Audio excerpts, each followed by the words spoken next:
महकमा खजाना ने सिंध सेफ सिटीज प्रोजेक्ट के 6 करोड़ 30 लाख रुपए रोक दिए हैं और महकमा खजाना से 13 करोड़ 80 लाख रुपए के अखराजात की तफसीलात मांग ली हैं।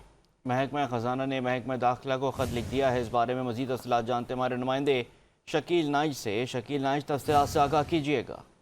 जी, महकमा ख़जाना ने सिंध सेफ सिटीज़ प्रोजेक्ट के 6 करोड़ 30 लाख रुपया रोक लिए हैं।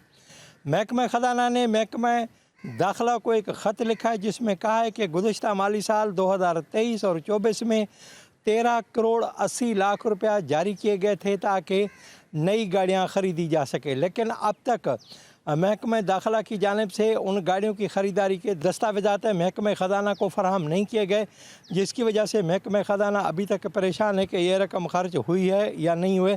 इसलिए अब जो बाकी मानदा 6 करोड़ 30 लाख रुपए की रकम है वो उस वक्त तक जारी नहीं की जाएगी जब तक कि 13 करोड़ 80 लाख रुपए के हिसाब किताब नहीं दिया जा सकता।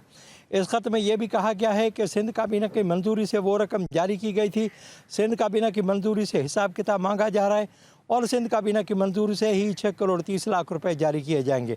ख़त में यह भी कहा गया है कि 5 यारिस गाड़ियाँ और 2 मोटरसाइकिल ख़रीदने की भी सिंध काबीना ने मंजूरी दी है।